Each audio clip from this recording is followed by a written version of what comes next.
MC hebat ya, dua Sri Kandi PGRI yang sudah memandu jalannya diskusi pada pagi sampai siang hari ini. Assalamualaikum warahmatullahi wabarakatuh. Selamat siang, salam sejahtera untuk kita semua. Bapak Ibu, kita masuk sesi kedua. Alhamdulillah pemateri kita Profesor Dr. Nunuk Suryani selaku Sesdirjen Guru dan Tenaga Kependidikan sudah bergabung. Mohon admin untuk disut ya, Prof. Nunuk, apakah benar sudah bergabung? Saya sapa dulu deh. Assalamualaikum, Prof. Nunuk. Waalaikumsalam warahmatullahi wabarakatuh. Alhamdulillah, Prof. Ini 3.000 guru-guru honorer, 3.000 guru-guru KKI sudah nunggu Prof. Nunuk nih sejak tadi pagi. Nah, ini menandakan betapa semangat mereka untuk merubah nasib, kemudian merubah arah pendidikan ke arah yang lebih baik, itu sangat membara, menggelora. Termasuk berbagai pertanyaan, Prof, yang kami ingin konfirmasi sebetulnya. Nah, namun sebelum itu saya mau perkenalkan dulu ya Prof. Nunuk ya ke teman-teman ya. Izin ya Prof. Ya. Kalau dengan Prof. Nunuk kami sudah sering diskusi, tapi kan teman-teman yang lain mungkin sebagian baru melihat ya. Saya akan perkenalkan Profesor Dr. Nunuk Suryani. Beliau kelahiran Karanganyar 8 November 1966. S1 beliau sejarah dari Universitas Diponegoro, Undip. S2 beliau pendidikan sejarah dari Universitas Negeri Jakarta. S3 beliau teknologi pendidikan dari Universitas Negeri Jakarta.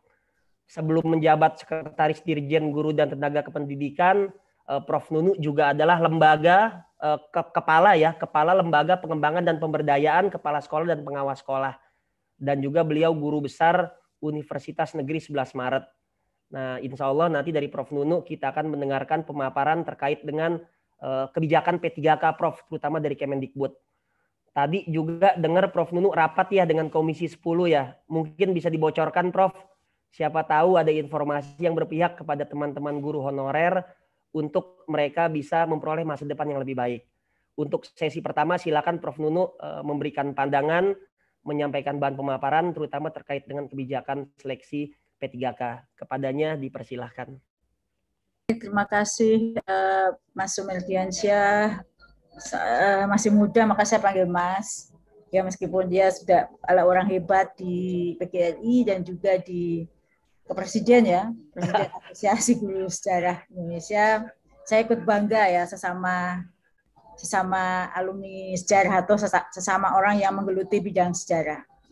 Baik, sesuai dengan tugas saya ingin menyampaikan kebijakan Kemendikbud terkait dengan prosedur seleksi ASN P3K. Ada beberapa update yang mungkin saya sampaikan, paparan saya belum update, tapi nanti saya akan update beberapa ya terkait dengan kesepakatan dengan Basarnas terkait dengan seleksi ASN P3K ini.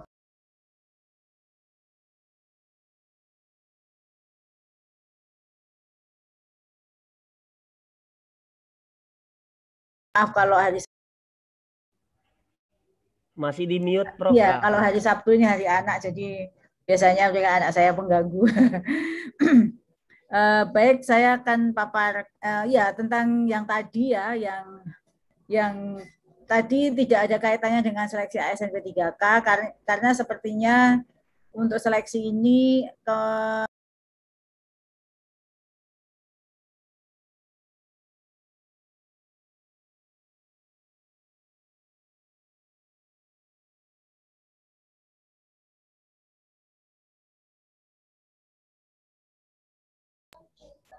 kok ke mute sendiri. Nah, sudah terdengar ya Mas suara saya? Sudah terdengar jelas Prof. Nunuk. Ya, bisa dilanjutkan. Tadi sempat ke mute sedikit. Jadi kalau tadi yang dengan Deli Serdang ya, itu tadi Komisi 10 Dr.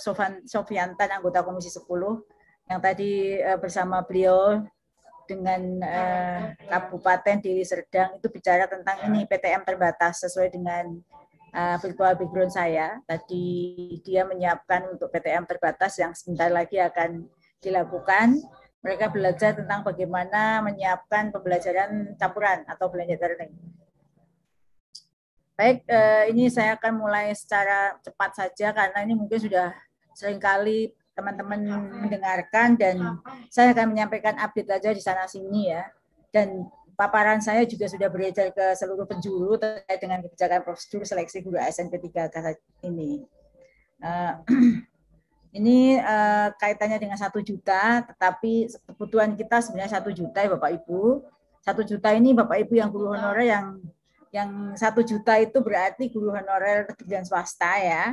Karena sebenarnya guru honorer yang ada di sekolah negeri itu saat ini jumlahnya ada 742.459. Dari ini yang data yang kita lihat saat ini, guru kita masih, ini saya bicara di sekolah negeri dulu ya, guru di sekolah negeri itu harusnya 2,2 juta, tetapi masih ada kekurangan sedemikian besar.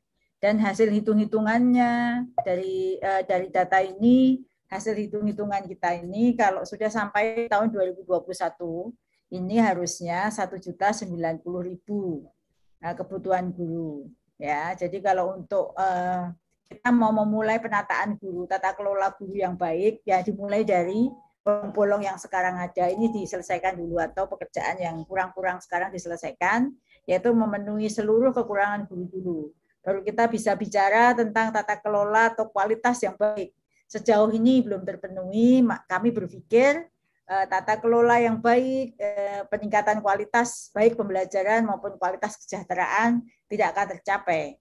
Maka kemarin pada tahun 2020 itu Mas Menteri itu mengajukan kepada Bu Menteri Keuangan untuk menyiapkan anggaran untuk 1 juta guru yang sekarang tahun 2021 itu kekurangannya mencapai 1 juta. Kalau 2020 1.020.000. Kalau akhir tahun 2021 ada 69.757 guru yang pensiun, maka nanti kurangannya akan nambah tahun ini. Kalau kemarin 1 juta itu sebenarnya sampai tahun 2020. 2021 1.090.000 dan seterusnya Bapak Ibu. Nah, terkait dengan ini, saya tahu sih sebenarnya hari ini itu teman-teman guru pasti akan membuat penawaran-penawaran. Bagaimana kalau diangkat langsung dan seterusnya.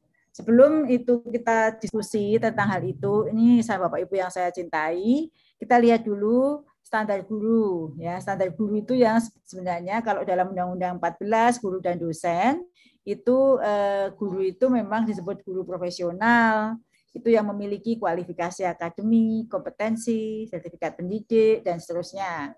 Kualifikasi akademiknya sudah diperoleh ya, pasal 9 Undang-Undang 14 guru dan dosen.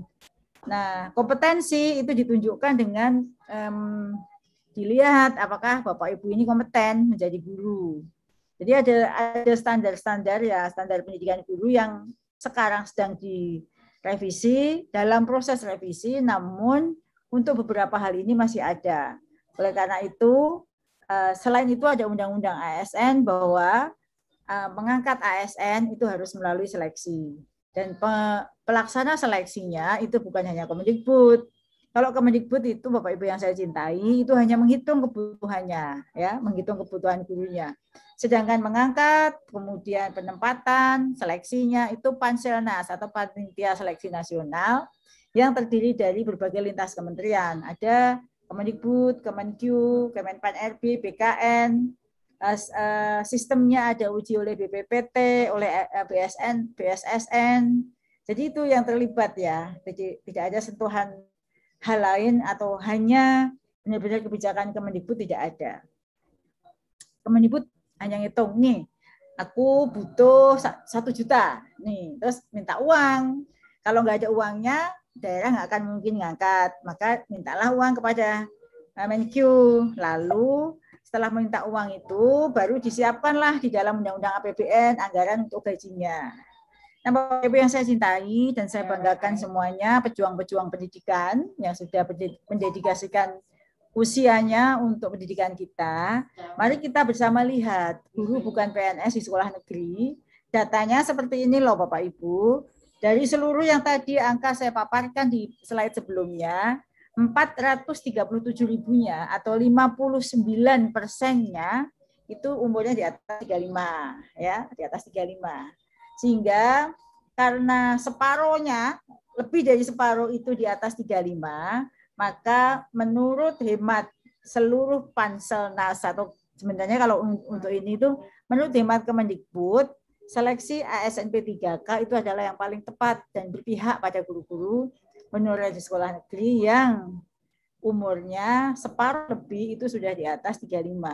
Yang mana untuk menjadi CASN itu kita ketahui umur maksimal adalah 35 tahun.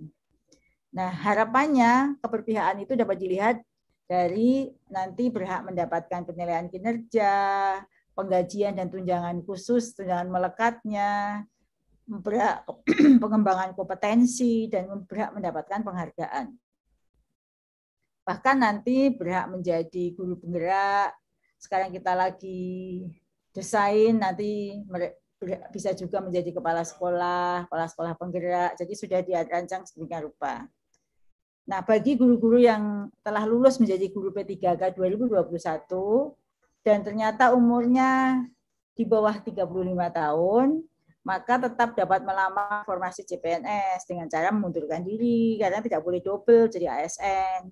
Kalau ada peluang CPNS misalnya tahun depan, itu mereka yang umurnya memenuhi syarat masih mendapatkan kesempatan untuk ikut. Jadi ini adalah peluang dan tantangan buat guru-guru honorer.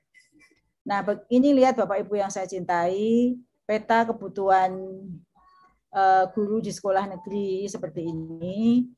Kalau sekarang ini di kabupaten mana, Mas Somardiansyah? Ya, kabupaten maksudnya, Prof? Nah, kalau kabupaten mana kita terlihat di sini. Ini ada berapa sebenarnya kebutuhan guru honorernya, ya, karena beda-beda ya. Ada yang sudah mau Kaltara misalnya, dia cuma sedikit kekurangannya. Kita lihat yang paling banyak Jawa Barat, dia kekurangan gurunya paling besar. Dia lihat persentase yang warna biru, warna kuning, dan seterusnya. Kita di DKI nih, Prof. Nah, DKI ya. Kalau DKI ini yang memang sebelum bertanya, guru agama DKI tidak mengajukan. Tapi kalau dilihat dari data ini kemarin untuk guru honorer, DKI juga mengajukan. Oh, DKI mah kaya.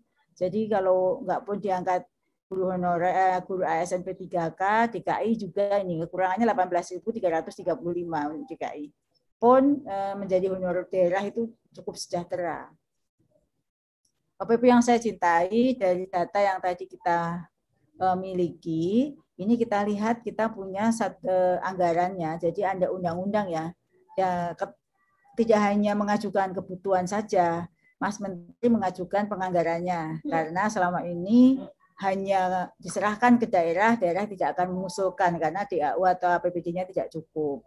Oleh karena itu, di sini ada berdasarkan undang-undang ini semua, maka ada sebelum sini, ini ada dukungan pemerintah dalam seleksi guru ASN P3K.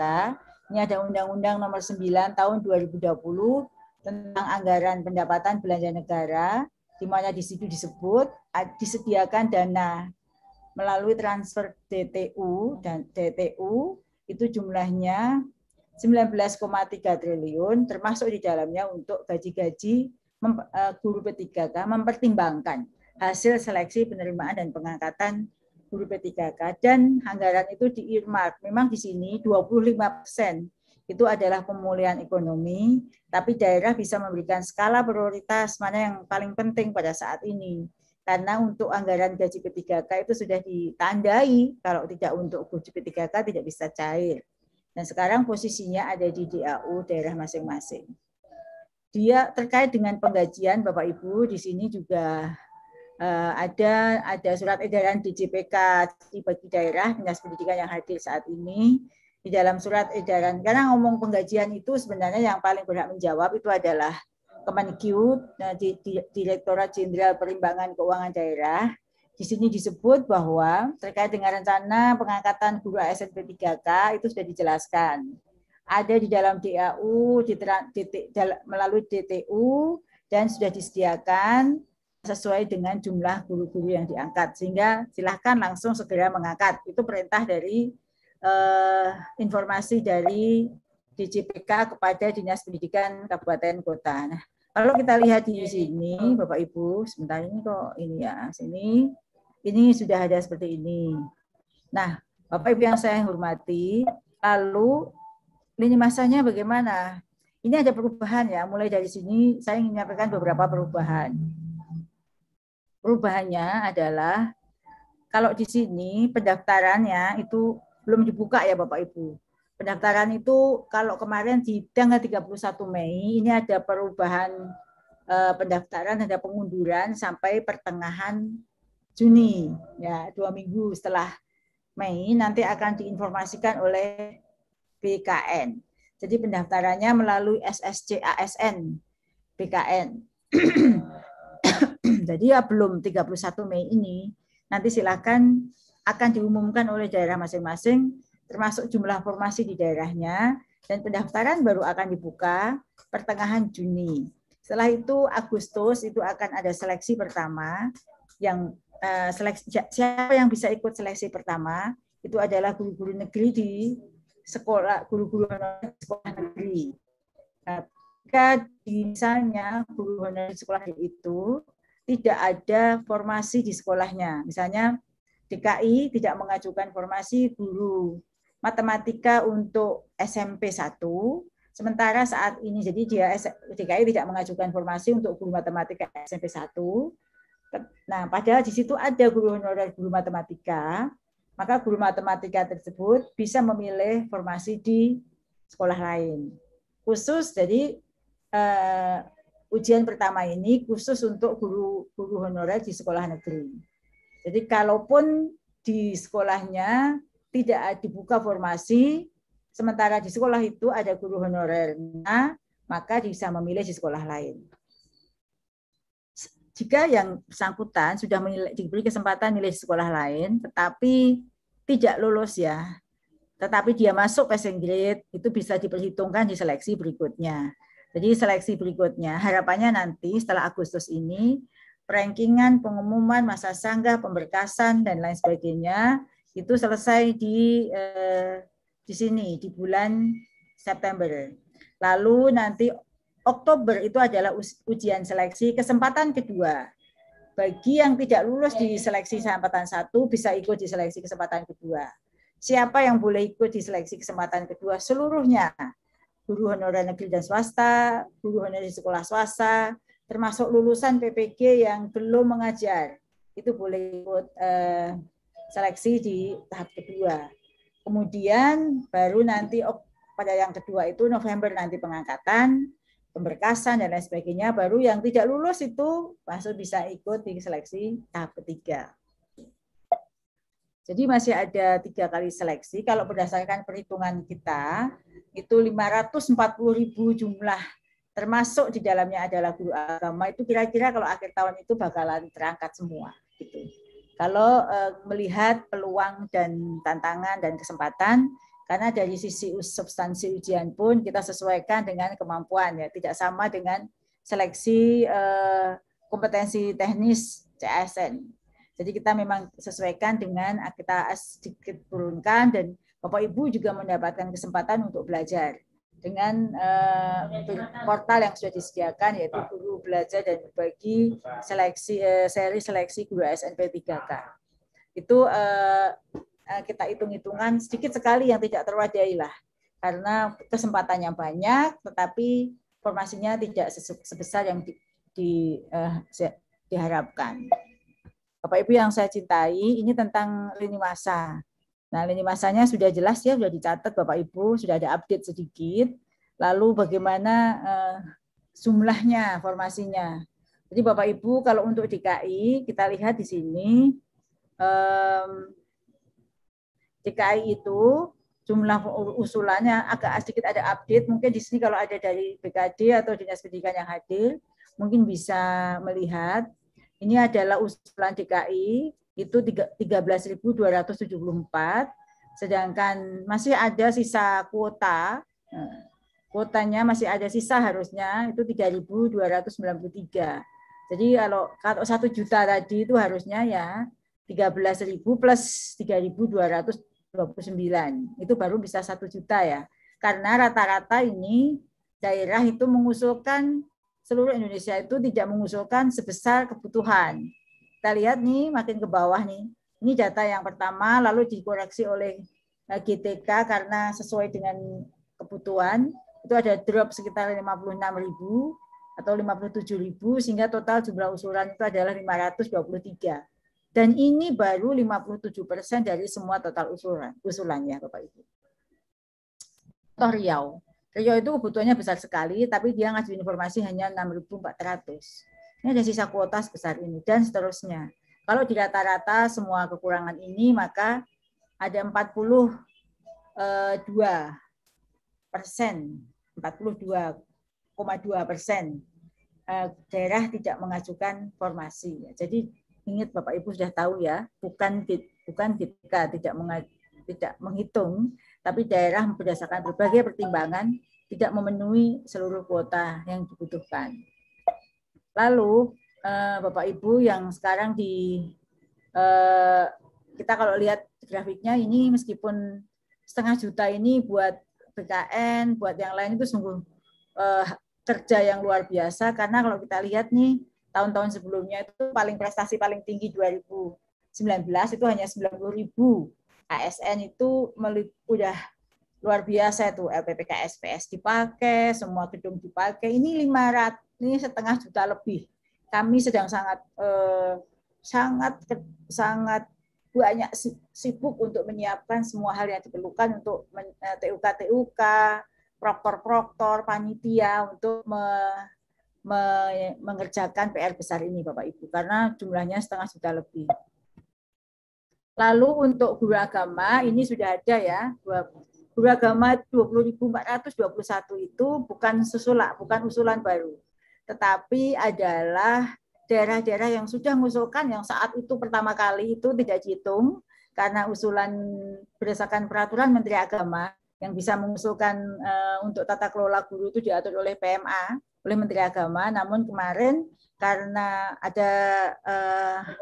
ada keinginan dari Asosiasi Guru Agama Islam untuk diakomodir, maka ini bisa kita akomodir karena di top up dari kuota yang ada di Kemendikbud yang jumlahnya memang belum mencapai 1 juta, sehingga 20.421 itu sudah termasuk guru agama. Semua agama yang daerah-daerah sudah mengusulkan. Ini kita lihat yang paling banyak memang ya guru agama Islam ya 17.761, kemudian ada Katolik, Hindu, dan Kristen, serta Buddha.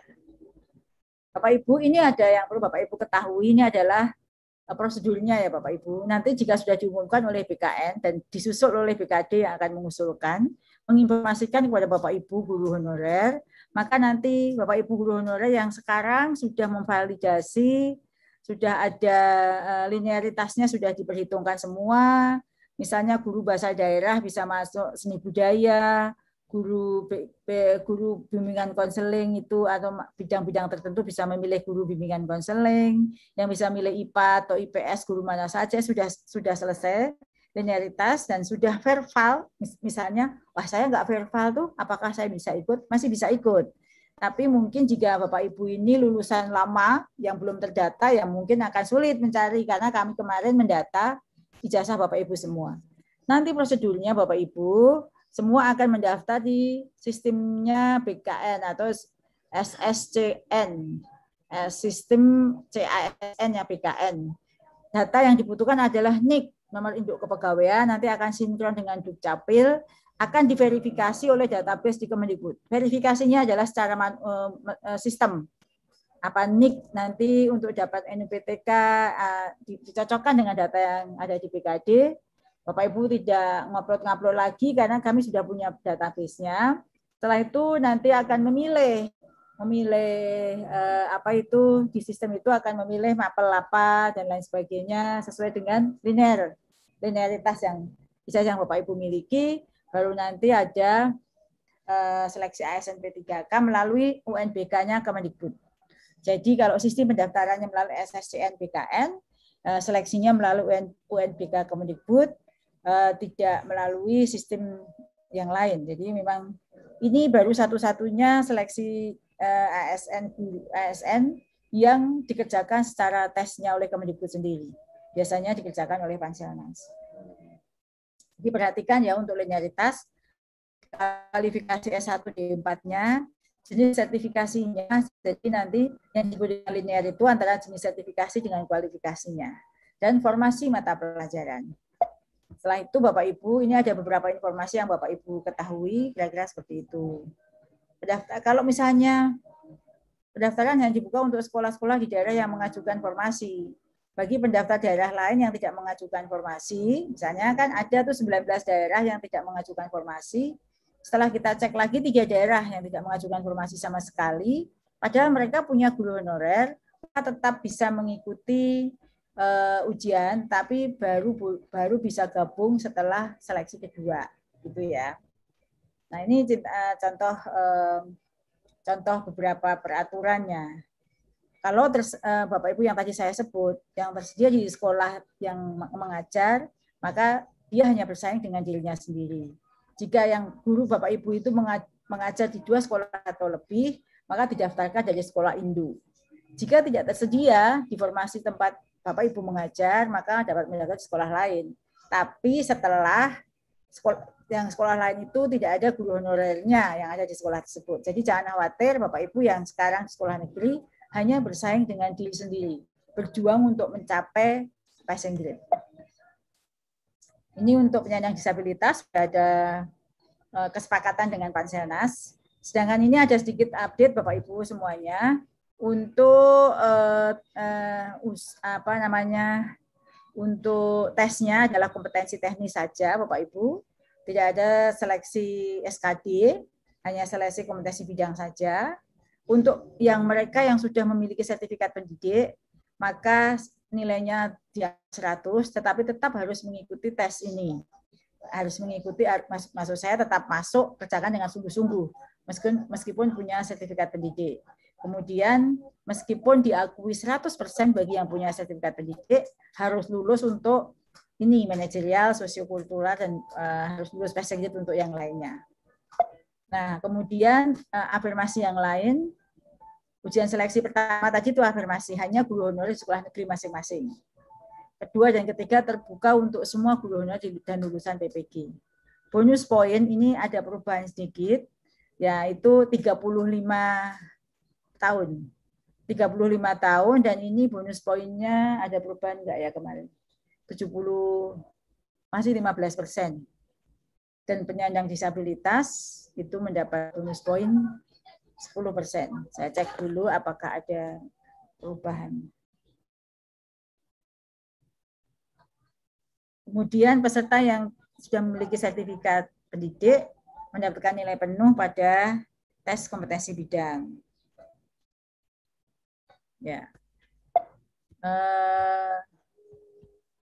Ini yang portal yang tempat Bapak Ibu bisa belajar. Ya. Mungkin itu saja Mas Mardiansyah, mungkin lebih banyak ke tanya jawab. Ya. Terima kasih. Assalamualaikum warahmatullahi wabarakatuh. Waalaikumsalam warahmatullahi wabarakatuh. Terima kasih Prof. Nunu pemaparannya. Kok saya merasa memang ada sebuah fakta yang menyatakan pendidikan kita masih carut-marut ya dari sisi tata kelola. Perlu ada omnibus law nih Prof, sepertinya mempertemukan antara pemerintah daerah, pemerintah pusat, Kementerian Agama, Kementerian Pendidikan, Kementerian Keuangan, ya, Kemenpan RB, Kemendagri. Sebab kalau seperti ini nanti saya pikir Kemendikbud akan kesulitan. Sebab pandangan umum menyatakan Kemendikbud itu adalah pusat segala-galanya, Prof. Padahal kalau lihat pemaparan Prof tadi sangat kompleks. Tata kelola itu melibatkan berbagai unsur. Namun sebelum kita sesi tanya jawab, Prof, saya agak tergelitik nih, Prof, mau bertanya. Kira-kira ya menurut Prof Nunu selaku Wakil Kemendikbud, apa hambatan terbesar yang membuat pemerintah itu sulit sekali mengangkat secara langsung kawan-kawan guru honorer yang di atas 35, yang sudah mengabdi sekian puluh tahun, bahkan sebetulnya kalau kita bisa ya melampirkan syarat-syarat tambahan, mungkin saja harus disertai dengan portofolio dan surat kinerja baik dari pimpinan. Sebab tidak ada jaminan juga kan ya Prof, tes-tes yang sifatnya CAT yang mengarah kepada pengetahuan kognitif pada akhirnya nanti membuat guru itu mampu mengajar, sedangkan nilai pengabdian sekian puluh tahun, pengorbanan mereka sekian waktu, mereka sudah berpengalaman. Nah itu seolah-olah tidak diperhitungkan. Apa Prof hambatan terbesar sehingga kok nggak bisa gitu? Langsung aja diangkat jadi ASN. Toh bukan CPNS kan yang di atas 35, tapi menjadi PPK. Nah, silakan Prof. Apa hambatan terbesarnya? Terima kasih Mas. Jadi ASN itu sama dengan sebenarnya itu ASN itu aparatur sipil negara. Untuk proses ngangkat, pemberhentian, dan tadi ya hak-hak sebagai ASN itu tertuang diatur semua melalui undang-undang. Beda sama pengangkatan honor daerah yang bisa diangkat atau mungkin di sekolah swasta yang kebijakan yayasan gitu. Tapi kalau yang disebut dengan ASN itu sering ada pikiran yang salah bahwa ASN itu kan kontrak gitu ya. Dengan perjanjian kerja nanti bisa setahun diberhentikan begitu saja. Jadi kalau Bapak Ibu guru nanti diberhentikan begitu saja itu baca undang-undang ASN-nya, prosedurnya itu ada. Hampir sama dengan pegawai negeri sipil PNS, berbagai peraturan yang mengatur tentang ASN itu, termasuk proses seleksi, rekrut dan pengangkatannya. Itu semuanya sudah diatur Mas Sumardiansyah bahwa tidak bisa diangkat begitu saja. Siapapun itu untuk menjadi ASN seperti Pak Iwan Cahril itu juga ASN P3K itu. Tapi harus melalui seleksi sesuai dengan prosedur seleksi yang harus diikuti sehebat apapun beliau. Masuk sekarang kepala Balitbank dan nah itu dalam posisi itu apalagi guru. Jadi guru pun itu ujung tombak, itu pun harus dibuktikan dengan kompetensi. Karena tadi saya sebut bahwa seperangkat kompetensi itu banyak cara untuk membuktikannya, bisa dengan portofolio dan lain sebagainya, tapi Kemenpan RB atau Panselnas itu sudah punya untuk menghindari yang namanya subjektivitas. Misalnya portofolio itu kan, oh Mas Mardiansyah, oh saya kenal baik nih portofolionya. Kemampuan saya untuk melihat sebuah portofolio yang bagus itu terbatas juga. Sehingga di sini meminimalisir subjektivitas, maka untuk membuktikan kompetensinya itu salah satu yang ditempuh adalah melalui tes. Itulah maka dapat dilakukan melalui tes. Nah, karena kita menyadari bahwa 59%-nya itu adalah umurnya di atas 35, maka kita punya kebijaksanaan untuk seleksinya pun disesuaikan dengan grade tingkat kesukarannya. Kan ada yang namanya tingkat kesukaran daya pembeda itu diturunkan agar maka tadi saya di awal saya katakan kemungkinan besar bisa masuk semua ini gitu. Karena memang kita buat hanya urut-urut kacang saja, siapa yang lulus di seleksi 1, siapa yang kedua. Tapi prediksi saya dan Pak Kemenpan RB juga, waktu kita diskusi, wah jangan-jangan nanti gini ya, wah kayaknya ini nanti bisa masuk semua nih. Seperti itu, karena Bapak Ibu belajar gitu loh. Itu Mas, jadi ada aturan yang mengatur untuk ASN itu. Ya, makasih Prof. Karena itu kami mengapresiasi Prof. Ketika Kemendikbud membuka jalur afirmasi. Usia, masa pengabdian juga dihitung ya. Tapi mungkin ke depan kalau boleh memberi masukan, afirmasinya ditambah bobot persentasenya. Sehingga lebih dominan afirmasi ketimbang tes kompetensi tadi secara tulis. Nah kemudian Prof, tadi disampaikan mengenai soal ya. Mungkin ini juga menjadi keresahan kawan-kawan. Kita itu kan ada 3 kali gelombang ya Prof. Gelombang pertama khusus teman-teman honorer KKI yang terdaftar Dapodik. Yang kedua, ketiga baru dibuka umum. Kan begitu ya Prof? Pertanyaannya adalah ketika kawan-kawan honorer KKI yang tidak lolos di gelombang pertama, di mana mereka bersaing dengan sesama mereka, kemudian mereka karena tidak lulus ikut di dalam gelombang kedua, gelombang ketiga dengan jalur umum, tipologi soalnya seperti apa Prof? Bobot soalnya Prof? Nah, jadi apakah ada perbedaan tingkat soal antara tes gelombang pertama, kedua dengan ketiga? Kemudian nilai afirmasinya sifatnya akumulatif atau yang diambil yang paling tinggi atau nanti memilih yang di gelombang yang mana Prof? Atau hangus? Gelombang pertama, kemudian gelombang kedua beda lagi, gelombang ketiga beda lagi. Nah itu gimana Prof? Kalau kualitas soalnya sama, karena ini afirmasi itu hanya kesempatan ya. Kesempatan pertama gitu saja. Jadi guru honorer yang mengabdi di sekolah negeri, karena memang undang-undang ASN itu mengatur ASN itu adalah aparatur sipil negara, pegawai pemerintah yang bekerja di instansi pemerintah gitu ya. Karena kalau ada pertanyaan kenapa tidak di swasta, kok harus ditempatkan di instansi pemerintah, mungkin nanti ada skema lain. Ini yang dipikirkan juga oleh Mas Menteri, karena Mas Menteri dan Pak Dirjen semua kan dari swasta. Jadi sangat peduli dengan swasta. Namun karena undang-undang ASN ini mungkin yang kenceng soal ini itu adalah Kemenpan RB kan, yang punya aturan tentang ASN. Ini soalnya itu, kualitas soalnya itu sama, tapi soalnya berbeda gitu ya. Maka kita buat sekian set soal dan itu diukur, dikembangkan oleh benar-benar oleh orang lain. Konsorsium ya, konsorsium. Konsorsium yang profesor yang diketuai oleh seorang profesor pengembangan instrumen dari UPI. Dari situ soalnya diacak sedemikian rupa dengan tingkat kesukaran dan bobot. Yang satu set untuk tahap 1, satu set tahap 2, satu set tahap 3 itu sama. Karena sebenarnya penempatan sekolah negeri swasta itu kan tidak membedakan kepintaran kan, mereka tuh rata-rata saja. Tapi hanya beruntung dia di sekolah negeri, yang lain di sekolah swasta. Nah, kemarin ini dari ini passing grade mereka diperhitungkan saja kemungkinan. Jadi nanti dia akan punya passing grade, Pak Mas Sumardiansyah. Belum terbit ya Prof passing grade-nya ya? Belum dirilis ya? Belum dirilis. Ini nanti kami akan rilis baru di pertengahan Juni. Jadi misalnya begini, Mas Sumardiansyah itu ikut ya guru honorer di SMP 1, ya kan? Memenuhi passing grade, katakanlah 70. Namun di situ rankingnya kan setelah passing grade untuk kesempatan pertama itu memang di ranking. Yang tertinggi yang masuk pada punya passing grade, maka passing grade ini akan dibawa di berikutnya.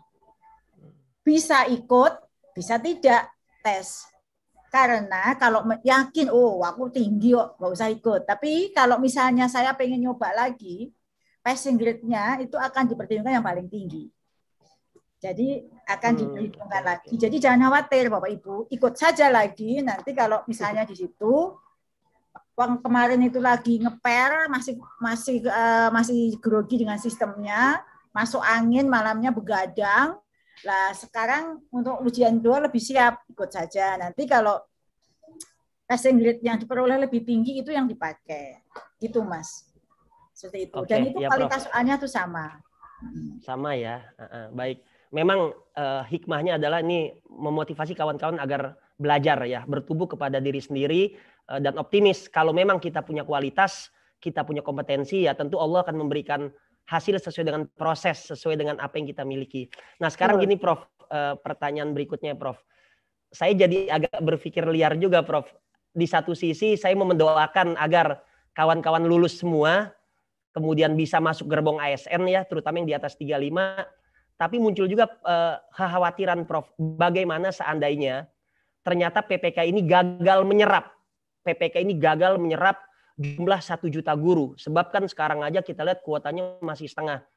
Apakah mungkin Prof ya, kita mereformulasi ulang seleksi kita dengan tadi lebih mengutamakan pengabdian, mengutamakan portofolio, sehingga nanti nggak ada defisit. Nah, tentu idealnya semua bisa masuk gerbong Prof. Tapi seandainya tidak masuk gerbong ya, tentu kan ini menjadi kendala juga dalam pemajuan kualitas pendidikan. Itu gimana Prof? Kalau melihat peluangnya ke depan itu nggak ada. Semuanya melalui seleksi, bahkan mungkin lebih berkualitas. Oh gitu ya? Jadi nanti itu tetap saja lewat seleksi.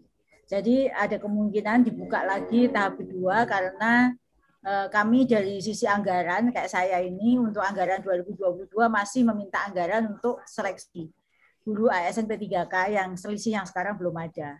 Seleksinya masih sama, mungkin lebih awal ya, karena ini kan waktu Januari sampai bulan Agustus ini untuk persiapan. Pembicaraan antar kementerian ini sungguh sangat luar biasa ya, namanya juga menyamakan persepsi orang otaknya orang pintar semua. Dan baru pertama kali loh Mas Sumardiansyah. Ya, baru pertama kali Kementerian Teknis itu menyelenggarakan tesnya sendiri untuk guru-gurunya. Selama ini tidak ada. Ini bahkan diirikan oleh Kemenkes. Kemenkes itu kan dia punya dokter, punya perawat. Seleksinya pun harus Kemenpan RB BKN. Ini kan karena lobby dan kemampuannya Mas Menteri dan kita semua supaya guru-guru ini kita urus saja ya. Soalnya guru-guru ya kita yang mengembangkan pakai sistem UNBK kita sendiri. Jadi itu supaya apa? Dari situ kita bisa mengembangkan juga bahan belajarnya yang sejalan dengan kisi-kisinya gitu, Mas. Jadi jangan berharap untuk tes yang lain selain tes. Itu tidak ada. Iya. Walaupun ya Prof ya, kebetulan besok nih kami besok ya dengan DPD itu mau mengkaji PP 48 Prof tahun 2005 tentang pengangkatan tenaga honorer menjadi CPNS atau PNS. Sepertinya ada celah. Nah, nanti mudah-mudahan Prof Nunu bisa berkenan mempelajari PP 48 2005 sehingga bisa meyakinkan Mas Menteri kalau memang ada solusi lain selain tes ya untuk bisa mengangkat guru, atau tetap tes tapi bentuk tesnya kita rubah Prof dengan bobot lebih banyak portofolio afirmasi. Nah, terus intinya, ini Prof. Intinya gini Mas Mariansyah, bagi asosiasi persatuan guru itu jika punya ide yang cemerlang yang lain, silahkan saja masukkan. Nanti ini yang akan jadi pertimbangan Mas Menteri kan, itu dipikirkan oleh asosiasi. Nah, mungkin ada mekanisme yang lebih baik, tapi sejauh ini masih seperti itu. Kalau nanti tadi ada ya, barangkali bisa ada pandangan berbeda gitu. Ya, dan ini Prof ada masukan juga nih dari kawan-kawan ke depan ya, semoga PPK itu bisa bersifat lex spesialis hanya untuk orang-orang di atas 35 sehingga tidak mengubur masa depan orang-orang usia produktif di bawah 35 yang berdasarkan undang-undang ASN itu masih bisa jadi CPNS. Maksudnya jangan sampai PPK dibuka tapi CPNS-nya ditutup moratorium. Dua-duanya dibuka, Prof. PPK khusus di atas 35, di bawah 35 bisa CPNS. Nah itu gimana, Prof? Yang berhak buka nutup, bukan Kemendikbud. Kalau kami itu pengen banget ya. Jadi itu mohon dipahami ya, ini didudukkan pada tusi masing-masing ya. Jadi yang buka nutup itu kan dari Kemenpan. Kemenpan buka tutup dasarnya anggaran. Jadi kalau sudah diangkat itu kan dibayar sepanjang umur. Seperti sekarang ini ya, kalau udah ada seleksi P3K 1 juta guru kan setiap tahun Menteri harus menyiapkan kesinambungan gajinya. Contohnya itu, resiko.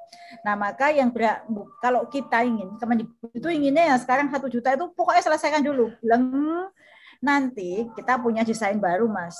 Bahwa nanti yang akan ikut PPG itu adalah ASN. Jadi ASN itu semua dasarnya adalah kebutuhan kita. Oh, di sekolah A, sekolah B, sekolah C, di Kabupaten A itu butuh guru sekian, kita ajukan informasinya. Oh, akan ada pensiun ini. Nah, kita masukkan orang ini tidak sempat terjadi kekurangan guru. Itu desainnya. Namun, apakah itu bisa? Nah, tergantung formasi yang punya sana. Iya, Mas. Betul. Ya. Nah, ini untuk Prof Nunu nih ya, karena Prof Nunu dekat dengan Pak Dirjen dan Mas Menteri ya. Saya mau menyampaikan fakta nih, Prof. Dan fakta itu semakin terang benderang hari ini di sesi pertama tadi dengan BKD. Mohon agar Mas Menteri ya, termasuk pemerintah, jangan hanya terpaku kepada data statistik, data yang tertulis. Karena ternyata ada ketidaksinkronan antara data yang diajukan oleh sekolah, ANJAP, yang diterima oleh Dinas Pendidikan, yang diformalisasi oleh BKD, yang kemudian dirujuk oleh Kemenpan RB. Sehingga, Prof, sebetulnya kalau kita mau analisis ya, data yang muncul itu tidak sesuai dengan kebutuhan di lapangan, terutama dari sisi formasi dan juga persebaran sekolah. Nah, mungkin ini juga ke depan, Prof, agar data-data statistik kita bisa dikaji ulang. Sesungguhnya faktanya masih ada ketidaksinkronan antara data ANJAP, pengajuan dari sekolah, diterima Dinas Pendidikan, ke BKD, kepada Kemenpan RB, yang kemudian ke Kemendikbud itu sendiri. Gitu, Enggak, Prof. Mas. Itu memang gimana, ada, Prof? Tapi ada sistemnya untuk memverifikasinya. Jadi memang seperti itu keadaannya. Jadi antara bukannya nggak cocok. Jadi cara menghitung kan, untuk menghitung kebutuhan guru itu ada rumusnya. Rumus menghitung kebutuhan guru itu ada. Lah guru itu kalau kepala sekolah mengajukan kan nggak pakai rumus, Mas. Ketoke iki kurangi ini. Data kami itu ada loh, satu sekolah mengajukan guru bahasa Indonesia 10. Padahal dia cuma butuh 2, gitu ya. Nah, nanti dari BKD kan langsung ke dia tuh rekap aja kan, karena percaya dengan usulan sekolah direkap. Sampai di PKN itu enggak serta-merta.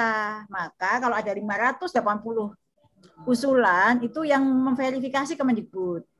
Kita kan punya data Dapodik tuh. Oh, guru di sana udah mau pensiun, guru di sana itu harusnya ada guru di SMP 2, yang guru matematikanya tuh lebihan 2, tapi di SMP 1 kekurangan guru. Maka ini nggak kita setujui. Dinas harus mindah gurunya untuk pemerataan guru. Ya, makasih Prof. Karena tapi tetap ada verifikasi. Maka yang sekarang untuk informasi itu hasil verifikasi ngedrop 60.000 usulan. Iya. Karena kita punya pengalaman agak buruk ya, Prof. Termasuk CPNS, saya pribadi juga kan mengikuti jalur seleksi ya. Itu formasi yang saya ikuti, itu formasi 2 tahun sebelumnya. Nah, dan juga kita dapat masukan dari teman-teman, formasi PPK sekarang itu sebetulnya sama dengan PPK sebelumnya yang berbeda dari yang diajukan sekolah. Tapi ini tugas bersama, Prof, agar kita sama-sama bisa mengevaluasi apakah data itu yang tertampil itu juga sesuai dengan kebutuhan di lapangan. Nah, terus ini Prof, ada pertanyaan Prof. terkait Dapodik itu kan jadi syarat ya Prof. Apakah harus 3 tahun terakhir masuk di dalam Dapodik atau walaupun baru beberapa bulan lalu punya Dapodik bisa ikut tes? Lalu bagaimana dengan teman-teman honor murni Prof yang tidak termasuk di dalam Dapodik? Gimana itu Prof terkait syarat Dapodik? Kalau terdaftar di Dapodik itu wajib. Ya, tetapi rentang waktunya itu kita juga nggak batasi di bulan Desember, tapi terdaftar di Dapodik sampai saat ini, gitu ya, diundur lagi. Tapi kalau untuk rentang waktunya, kemarin dari Kemenpan itu ada persyaratannya memang Mas. Itu mereka yang mengapa ada 3 tahun ya, 3 tahun itu karena ya mereka pengalaman dong mengajar gitu loh. Itu ada di sini ada tulisannya honorer, jadi kategori pendaftar ini yang terbaru ya Mas ya. Honorer negeri dengan sertifikasi atau kualifikasi linear dan tersedia formasi di sekolahnya. Honorer negeri dengan sertifikasi atau kualifikasi linear tidak tersedia formasi di sekolahnya. Kemudian di sini ada kriteria ini. Honorer swasta dan lulusan PPG sebentar. Tentang 3 tahun sepertinya tidak ada, Mas. Oke. Baik, Prof. Dan ini juga, Prof, kita ke depan ingin agar tapi harus ada di Dapodik ya, Mas ya. Harus ada Dapodik ya. Oke. Ya. Nanti Prof izin kalau ada kendala teman-teman baru punya Dapodik tapi tertolak, ternyata itu ada peluang, mohon dibantu ya Prof, kawan-kawan ya. Kami tentu senang, apalagi dia ya makin banyak peserta kan makin senang karena kan kita akan bisa memilih ya yang terbaik. Urut kacang dulu baru itu. Betul. Sama ini Prof, mohon agar distribusinya ya itu lebih merata di tiap jenjang, merata di antar mata pelajaran, dan juga kawan-kawan tenaga pendidikan Prof, kawan-kawan non formal PKBM. Nah, sehingga ke depan jangan seolah-olah formasi dibuka hanya untuk guru di jenjang formal, tapi teman-teman non formal dan juga tendik itu seolah tidak diperhatikan. Nah, mungkin itu juga bisa dipertimbangkan ya, Prof. Jadi kalau untuk pemerataan formasi itu kan yang jadi guru yang agak-agak menjadi kendala itu memang kan guru itu milik pemerintah daerah, Mas Mardiansyah. Jadi yang mengajukan itu mereka, yang kita hanya membantu menyeleksi, nanti yang menempatkan Kemenpan RB, kemudian yang menggaji adalah daerah. Usernya GTK. Jadi sebenarnya soal pemerataan itu mungkin yang namanya adil itu tidak harus sama rata, tetapi berdasarkan kebutuhan. Sekarang ini jumlahnya nggak sama, itu memang dasarnya rekap dari kebutuhan daerah. Jadi daerah mungkin seperti itu ya, menganggap misalnya sejarah nggak penting, nggak diusulkan ya daerah itu mungkin sejarah padahal butuh, atau mungkin seni budaya nggak penting, ntar dulu deh kita utamakan yang literasi numerasi, ya itu daerah Mas. Itu nanti yang advokasinya PGRI daerah itu yang mendampingi kepada daerah tempat dalam hal nanti mengawal ya usulan ini gitu. Iya, makasih Prof. Nah, sekarang kita coba dengar suara masyarakat ya Prof, suara dari kawan-kawan guru honorer seperti apa. Silakan teman-teman yang mau memberikan pandangan, tanggapan, pertanyaan, tapi mohon yang pertama tidak menyudutkan satu sama lain, itu etikanya. Yang kedua, to the point. Yang mau ditanya apa, pernyataannya apa, syukur-syukur bisa ngasih solusi. Nah, mohon admin dibantu ya, yang namanya saya sebut bisa suaranya dibuka kemudian berinteraksi langsung dengan Prof Nunu. Saya berikan kesempatan kepada Pak Dodi Puryanto sudah raise hand. Silahkan Pak Dodi, bisa dibuka mute-nya kemudian berinteraksi. Oke, mohon admin dibantu untuk di unmute ya Pak Dodi. Silakan Pak Dodi, dan juga perkenalkan Pak, asalnya dari mana? Ya, baik. Terima kasih Pak. Nama saya Dodi Puryanto, Bapak Ibu. Saya dari SMA 70 dalam hal ini mengisi mengajar di sini, namun Dapodik saya itu masih di SMA 69. Saya masih terdata di sana. Hal ini dilakukan karena yang pertama CPNS itu di pelajaran saya geografi itu masuk sehingga saya tidak mendapat jam Lalu kebetulan di SMA Negeri 70 Jakarta mengalami kekosongan guru geografi, dan sehingga saya dari Agustus itu mengajar di membantu BDR di SMA 70. Nah, Bapak Ibu seperti itu. Tapi dapodik saya masih di SMA sebelumnya, lalu tidak ada formasi P3K, dan saya sudah tidak ada jam lagi gitu. Nah, ini saya sedikit khawatir untuk Bapak Ibu, kira-kira proses perpindahan saya ini ketika masih peralihan seperti ini membahayakan atau tidak dari segi ya kayak tadi kan tahap 1 kan untuk guru di sekolah tersebut pasti dibuktikan dengan dapodik. Dari Agustus hingga saat ini, Bapak Ibu, saya belum bisa pindah dapodik, gitu ya. Jadi dalam masih merangka menunggu, gitu ya, menunggu dan lagi mengusahakan. Nah, apakah saya bisa mengikuti tahap 1 di sekolah yang saat ini saya mengisi kekosongan? Di sini ada formasi P3K di pelajaran saya, atau tidak? Karena dapodik saya masih di SMA yang sebelumnya, gitu. Saya lagi dalam rangka pengurusan. Nah, jadi seperti itu pertanyaan saya. Kalau kondisinya ini saya tanyakan karena beberapa guru ada yang seperti itu, Bapak Ibu. Ya, Pak Dodi, pertanyaannya sudah tertangkap, Pak. Oke, terima kasih, Pak. Oke, terima kasih ya. Oke. Prof Nunu, silakan jika ingin langsung dijawab. Jadi kalau seperti Pak Dodi tadi, itu ya di dapodik datanya dia bisa ikut di tahap 1, dia kan gubernur di sekolah negeri. Tapi formasinya ya di sekolah yang sesuai dengan dapodiknya.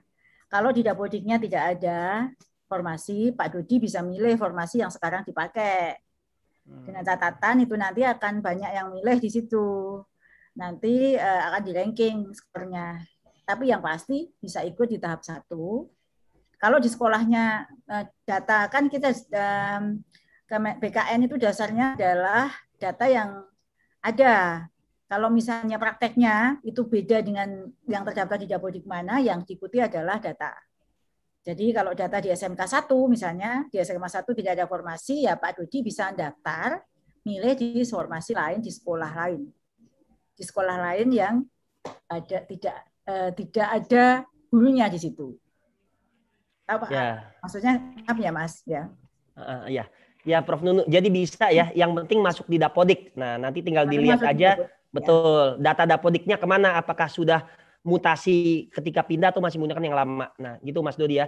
Saya pikir jelas. Sekarang Bu Heniantini, silakan untuk berinteraksi langsung. Kalau bisa to the point-nya Bapak Ibu, mengingat kita mau masuk ke jam 12, waktunya ibadah. Nah, siapa tahu dengan ibadah Bapak Ibu berdoa, cita-cita Bapak Ibu terkabul semua. Nah, jadi kita coba efisien secara waktu. Silakan Bu Heni. Admin tolong dibantu dibuka mute-nya. Bu Heniantini.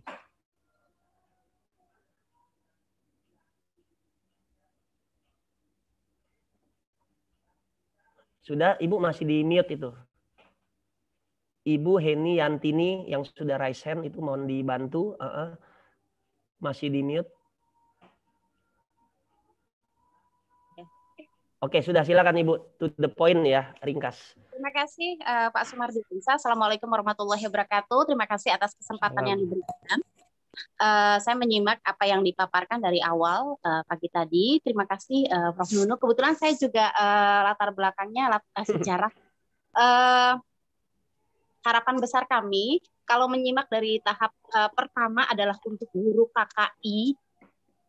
Harapan besar kami kenapa tidak menggunakan data KKI yang setiap tahun kami perpanjang. Itu menurut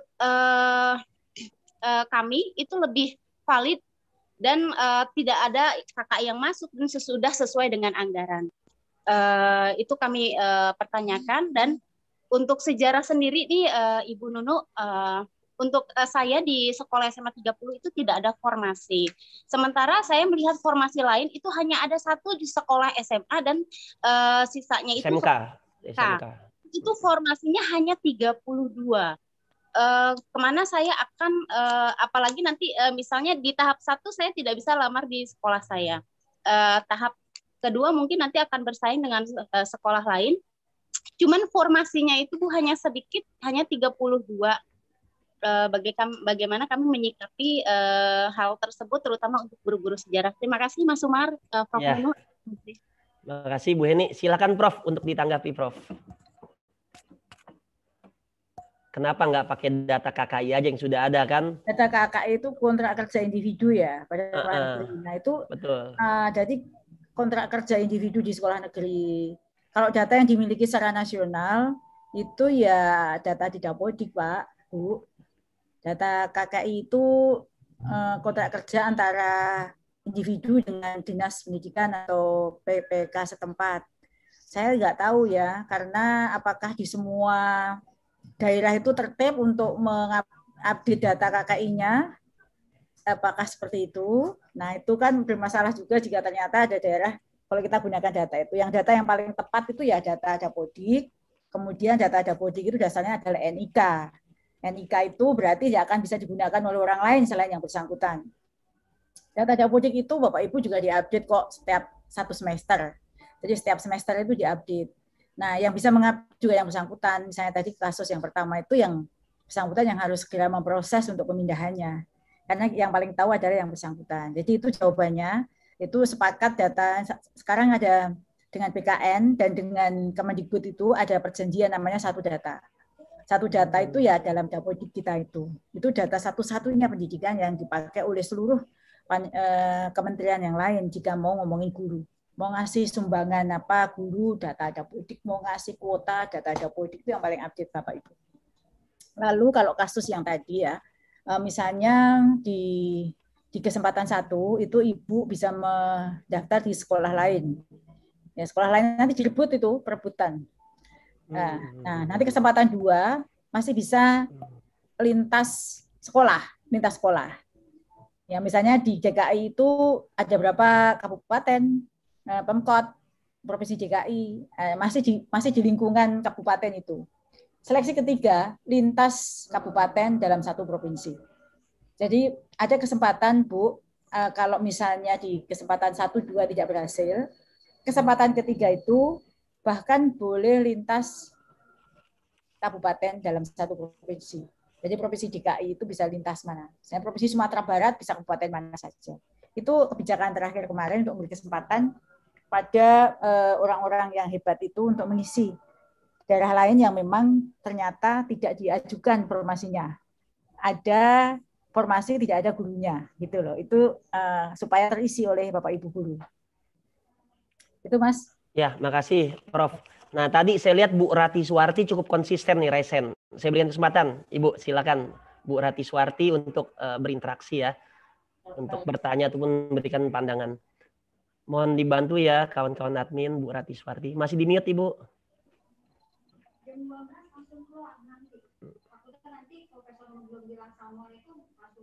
Suaranya nggak terdengar loh Mas. Oh ya. Bu Rati, bisa Bu Rati Suwarti?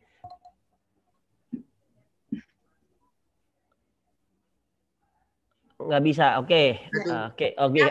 Bu, kalau bisa to the point ya, karena kita tinggal beberapa menit lagi nih, close. Silakan. Assalamualaikum warahmatullahi wabarakatuh. Salam. Terima kasih yang sudah Bapak sampaikan, sudah banyak masukan. Ibu perkenalan dulu Bu, dari mana Bu, biar kita kenal nih. Nama saya Rati Suwarti dari SDN Grogol 07, umur saya 55 tahun. Sama saya Bu. 50.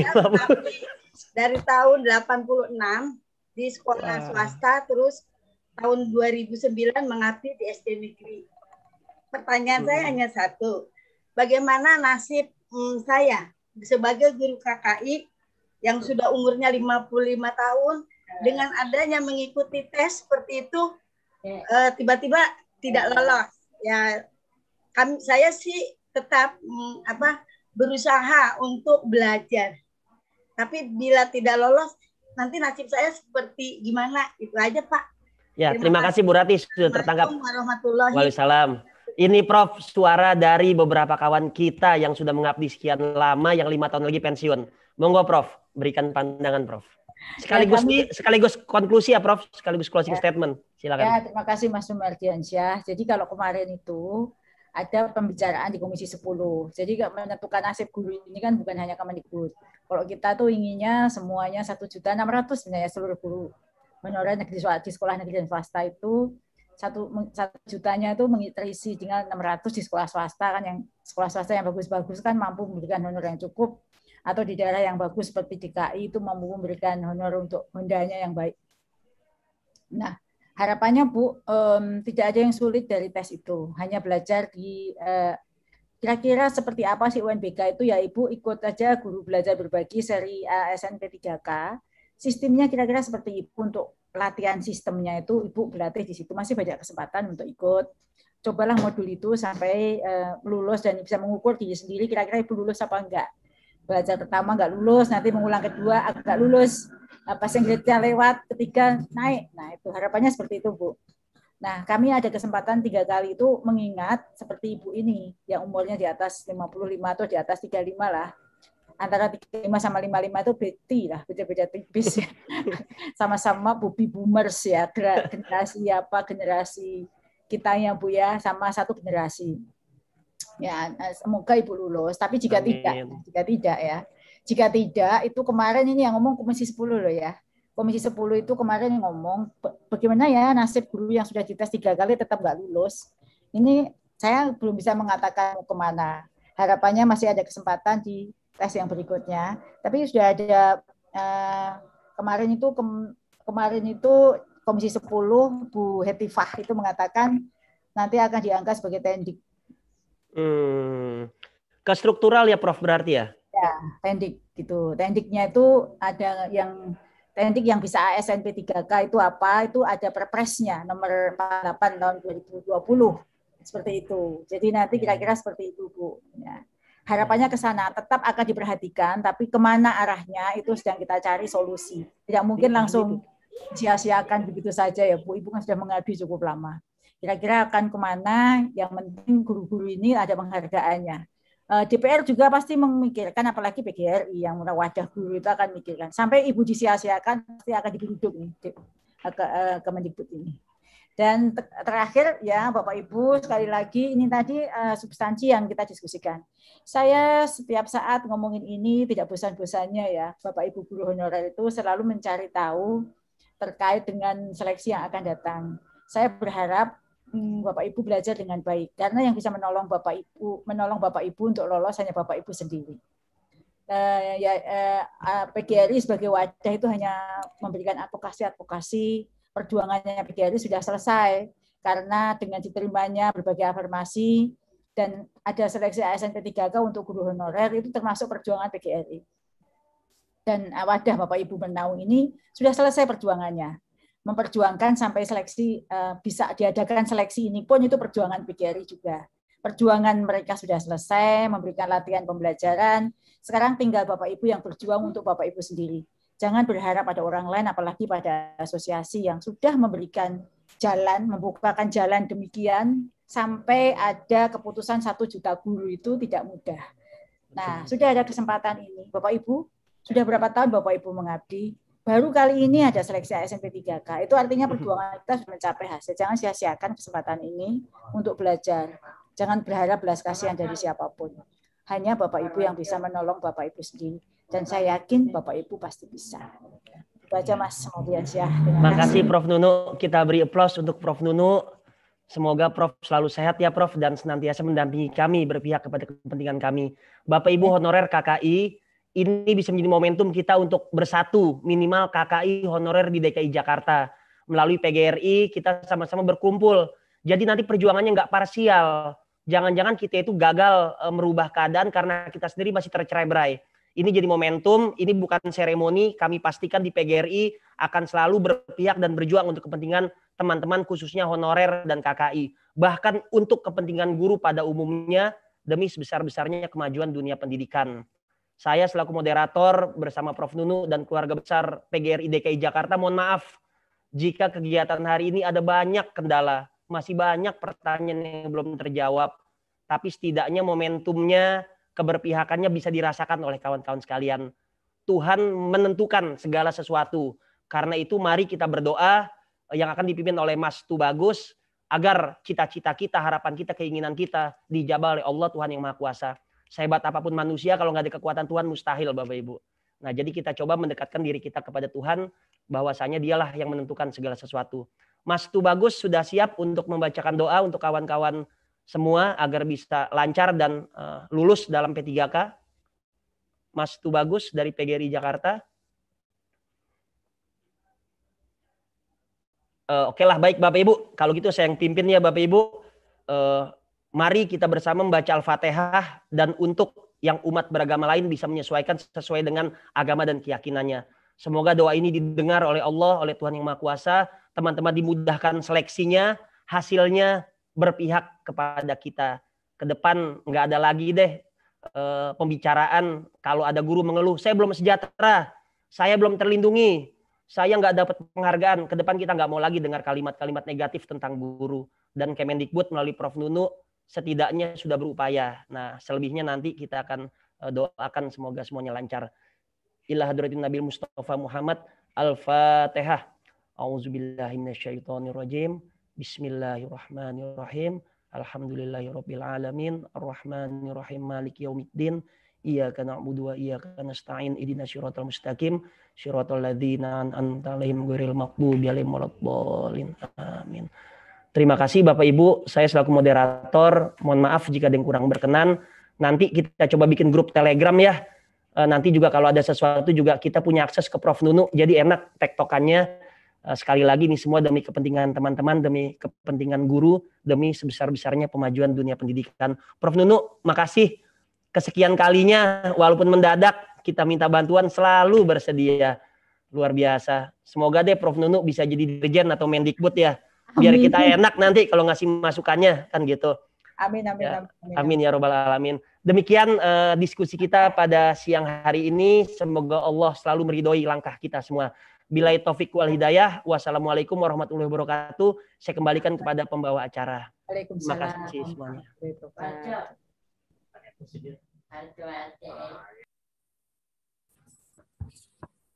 Baik, terima kasih kepada Ibu narasumber kita, Ibu Profesor Nur Suryani, narasumber dari Sekretaris Direktorat Jenderal GTK.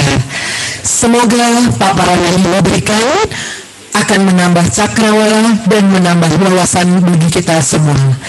Tak lupa pula kami sampaikan terima kasih kepada Kepala Dinas Pendidikan Provinsi DKI Jakarta, Kepala BKD Provinsi DKI Jakarta, Ketua PGRI Provinsi DKI Jakarta, Ketua APKS PGRI DKI Jakarta, Ketua MKKS SMA DKI Jakarta, serta para peserta webinar yang kami hormati. Baiklah, hadirin yang kami hormati, sebagai ungkapan syukur kita bahwa acara ini telah berjalan dengan lancar dan aman, marilah kita berdoa yang akan dipimpin oleh Bapak Tubagus Baihaqi. Kami undang Bapak Tubagus Baihaqi.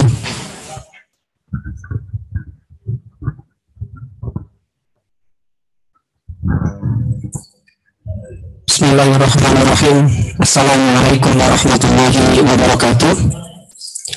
Bapak Ibu sekalian, untuk serangkaian acara kita pada hari ini, marilah sama-sama kita memohon memunajat kepada Allah Subhanahu wa Ta'ala, mudah-mudahan dengan apa yang kita harapkan semuanya menjadi kenyataan. Hari ini saya akan sampaikan agama Islam bagi Bapak Ibu yang beragama non-Muslim, silakan berdoa menurut agama dan kepercayaan masing-masing. Bismillahirrahmanirrahim. Alhamdulillah. Syakirin hamdan zakirin hamdan yuwafi ni'aman katsiran mazidah. Ya Rabbana lakal hamdu kama yanbaghi li jalali wajhikal karim wa 'azimi sultanik. Allahumma salli ala sayyidina Muhammadin salatan tanjina biha min jamil ahmadi wal afat wa taqdim biha min jamil hajat wa tatahhir sayyiat wa tuballighuna biha aqsal ghayat min jamil khairat fil hayat wa ba'da al-mamat innaka ala kulli syai'in qadir. Allahumma salli ala sayyidina Muhammadin طب القلوب ودوائها وعافية الأبدان وشفائها ونور الأبصار وضيائها وعلى آله وصحبه وبارك وسلم.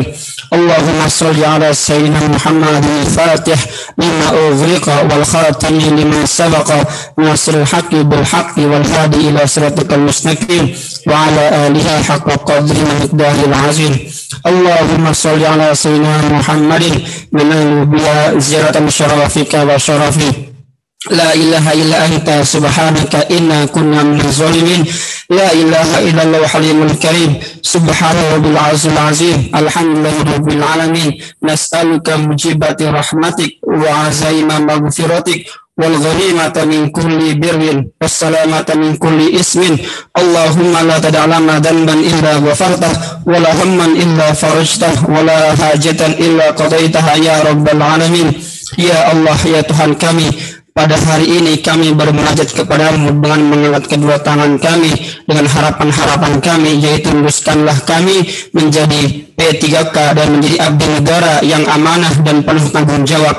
Ya Allah, ya Tuhan kami, segala doa dan usaha sudah kami lakukan, segala ikhtiar sudah kami lakukan. Selanjutnya kami bertawakal kepadamu ya Allah ya Rabbal Alamin. Ya Allah, ya Tuhan kami, jika nanti soal tes P3K nanti sulit, maka mudahkanlah. Jika hasil tes kami nanti tidak layak, maka layakkanlah. Jika hasil kami nanti tidak lulus, maka luluskanlah. Na'budu iyyaka wa nasta'inu iyyaka, hanya kepadamu lah kami bergantung kepadamu ya Allah. Kabulkanlah segala permohonan hajat kami. Rabbana ighfir lana dzunubana wa dzunuba waliwalidayna warhamhuma kama rabbayana shighara. Rabbana atina fid dunya hasanah wa fil akhirati hasanah wa qina adzabannar. Walhamdulillahi rabbil alamin. Terima kasih. Assalamualaikum warahmatullahi wabarakatuh.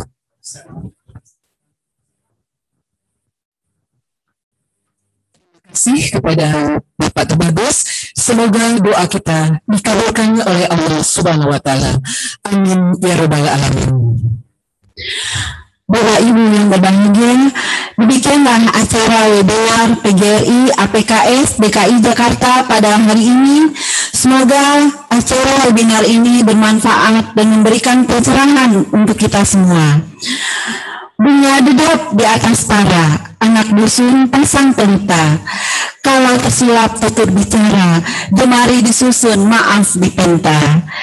Jalan-jalan ke kota tua penuh kenangan. Tak terasa sudah di ujung acara, undur pamit kami ucapkan. Terima kasih dan sampai jumpa. Assalamualaikum warahmatullahi wabarakatuh. Waalaikumsalam. Baik Bapak dan Ibu, untuk selanjutnya kami persilakan kepada tim Media Center. Dipersilakan.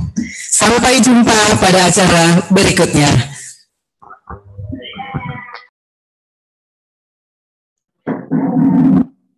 Terima kasih. Mas tentang penerimaan P3K, kami informasikan bahwa yang pertama kepada seluruh peserta webinar dimohon untuk mengisi link daftar hadir yang telah kami informasikan di chat. Kemudian yang kedua, mohon dukungan dari seluruh Bapak, Ibu guru, pegawai dan seluruh webinar untuk mendukung kegiatan kami demi kelancaran dan kesuksesan kegiatan Media Center PGRI. Sukses untuk semua, lulus untuk P3K. Assalamualaikum warahmatullahi wabarakatuh. Oke, daftar hadir untuk yang di YouTube juga ada di chat YouTube ya Bapak Ibu. Jadi yang mengikuti chat melalui mengikuti kegiatan ini lewat YouTube juga bisa mendapatkan sertifikat. Terima kasih.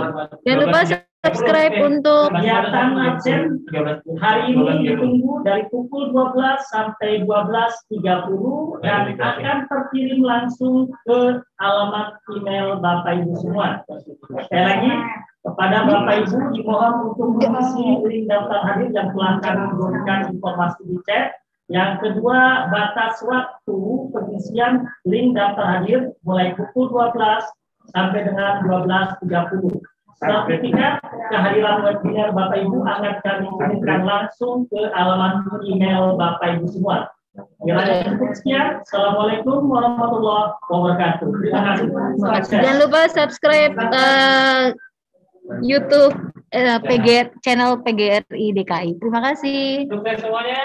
Sukses. Kita upload semuanya.